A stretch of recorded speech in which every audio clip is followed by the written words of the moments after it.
ꯑꯍꯥꯟꯕꯃꯛꯇꯗ ꯏꯔꯝꯗꯝ ꯁꯅꯥ ꯂꯩꯕꯥꯛ ꯀꯪꯂꯩꯄꯥꯛ ꯑꯁꯤꯒꯤ ꯃꯅꯨꯡꯗ ꯂꯩꯔꯤꯕ ꯑꯃꯗꯤ ꯀꯪꯂꯩꯄꯥꯛꯀꯤ ꯃꯄꯥꯟꯗ ꯂꯩꯈ꯭ꯔꯕ ꯃꯤꯇꯩꯂꯣꯟ ꯃꯤꯇꯩ ꯃꯌꯦꯛꯄꯨ ꯅꯨꯡꯁꯤꯖꯕ ꯈꯨꯗꯤꯡꯃꯛꯀꯤ ꯃꯐꯝꯗ ꯏꯀꯥꯏ ꯈꯨꯝꯅꯕ ꯎꯠꯆꯔꯤ ꯉꯁꯤ ꯁꯟꯗꯣꯛꯆꯒꯗꯧꯔꯤꯕ ꯆꯦꯅꯦꯜ ꯑꯁꯤꯒꯤ ꯃꯃꯤꯡ ꯃꯤꯇꯩ ꯃꯌꯦꯛ ꯃꯤꯇꯩꯂꯣꯟ ꯀꯧꯖꯩ ꯆꯦꯅꯦꯜ ꯑꯁꯤꯕꯨ ꯌꯦꯡꯕꯤꯔꯤꯕ ꯈꯨꯗꯤꯡꯃꯛ ꯉꯥꯡꯀꯝ ꯄ꯭ꯔꯃꯦꯁꯣꯔꯅ ꯏꯀꯥꯏ ꯈꯨꯝꯅꯕ ꯎꯠꯆꯔꯤ ꯉꯁꯤ ꯅꯩꯅꯒꯗꯕ ꯑꯁꯤ ꯂꯦꯁꯟ ꯅꯝꯕꯔ 20ꯅꯤ ꯃꯤꯇꯩꯂꯣꯟꯒꯤ ꯂꯣꯟꯆꯠꯂꯣꯟꯒꯤ ꯃꯇꯥꯡꯗ ꯍꯥꯏꯕꯗꯤ ꯃꯤꯇꯩꯂꯣꯟꯒꯤ ꯒ꯭ꯔꯥꯃꯥꯔꯒꯤ ꯃꯇꯥꯡꯗꯅꯤ ꯅꯩꯅꯖꯒꯗꯕꯅ ꯃꯤꯡꯍꯨꯠ ꯑꯗꯤ ꯄ꯭ꯔꯣꯅꯥꯎꯟꯒꯤ ꯃꯇꯥꯡꯗꯅꯤ ꯑꯩ ꯍꯧꯖꯤꯛ ꯅꯩꯅꯕ ꯍꯧꯖꯔꯒꯦ ꯁꯤꯗꯒꯤꯗ ꯌꯦꯡꯕꯤꯌꯨ ꯂꯦꯁꯟ ꯅꯝꯕꯔ 20ꯅꯤ ꯃꯤꯡꯍꯨꯠ ꯄ꯭ꯔꯣꯅꯥꯎꯟ ꯃꯈꯜꯁꯤꯡ ꯀꯥꯏꯟꯁ ꯄ꯭ꯔꯣꯅꯥꯎꯟ ꯃꯈꯜꯁꯤꯡꯒꯤ ꯃꯇꯥꯡꯗꯅꯤ ꯁꯤꯗ ꯅꯩꯅꯒꯖꯩꯁꯤ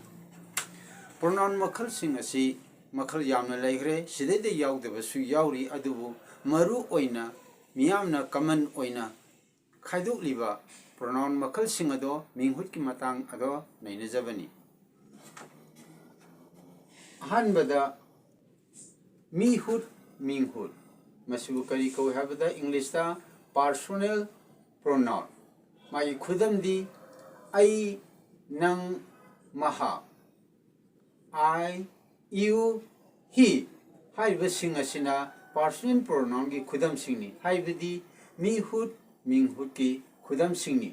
अदुगा अनिसुब मखलदा मिसामक मिंगहुट हाइबदी इंग रिफ्लेक्स प्रोनाउन की हाइबदी मिसामक मिंगहुट की खुदम सिंग अदुदी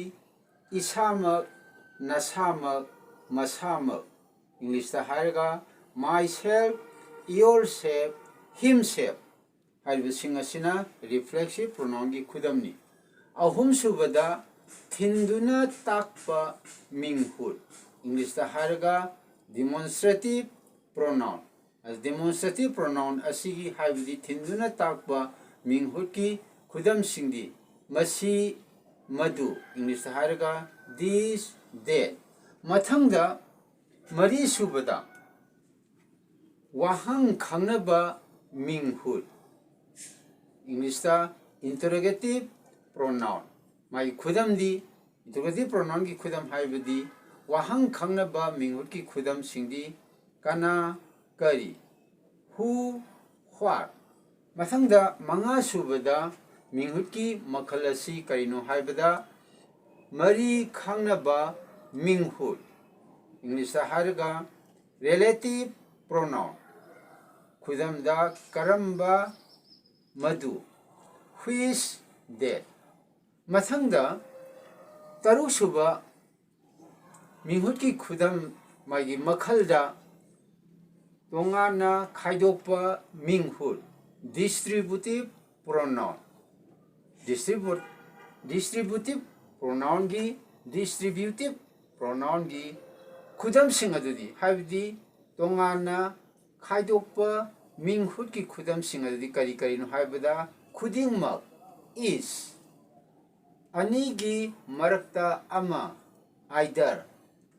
अमत्ता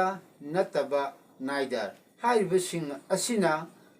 तोंगाना खाइदोपा मिंगहुट आई डिस्ट्रीब्यूटिव प्रोनाउन की खुदम सिंगनी मखा तारपदा खंजिनगदबगी सिंग असि मथंग मथंग अमुक्तंग पाजरके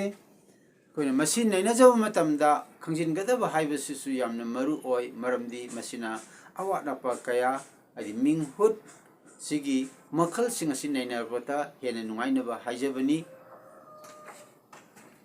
खंजिनगदबदा सेल नंबर 1 2 3 4 5 अदि सेल नंबर 1 2 3 4 5 सिगिजे सिंग असि अकक्नबा मिंगहुट हाइबदी दिस definite pronoun कौई अदुना सिदा pronoun मखल सिंग असिदा मिंगहुट मखल सिंग असिदा पीरिबा से नंबर 1 2 3 4 5 सिगी मखल सिंग असिबा अखोइना करी कौए हाइदा अकक्नबा मिंगहुट definite pronoun कौई अदुगा indefinite pronoun ददी हाइबदी अकक्नदबा नत्रगा अरेप खंगदबा मिंगहुट असिबु मखल की प्रोनाउन सिसु लै अदुना करी करिनो हाइबदे एग्जांपल दा पुनमक ꯍꯥꯏꯗꯤ ꯄꯨꯝꯅꯃꯛꯇ all khara ꯍꯥꯏꯗꯤ few some yamna ꯍꯥꯏꯕꯗ many yamna ꯍꯥꯏꯕꯗ many ꯍꯥꯏꯕꯗꯤ any amadagi henba ama hekta hay mi amata nataba none kanagumba amata nataba none haiba sing ase karigi khudamno hay matamda indefinite pronoun gini matang asida ningsingba yabadi the most of indefinite pronouns used as adjectives id mingtiya oina sijinayba aduna indefinite pronouns sing ase ayambadi adjective oina mithailonda hairaga mingtiya oina sijinay masi nainajabasida rising tone amasung falling tone ki matangda tentakpa ama para asiga mari lainana hajaramge essay number 1 the essay number 1 inap lum Minghoot have matamda inap lum yaw inap lum si falling tone ni masi English ta e kamane kari rising tone oitargadi inap si I kamane gani essay number 2 the essay number 2 sida lere sida nunglum si falling tone ni ng kamane makada faina line singani kari kuma nungji lum yawrum draba rising tone ni ng kamane gani adamathanga essay number 3 essay number 3 sida lere Minghoot have matamda unapta lum happy essay number 3 da unapta lum happy mase falling tone ni o kamane kari kuma lum yawrum da tadi rising tone ni u kamane gani mathanga essay number 4 amasung essay number 5 ki matangda mathang hajarake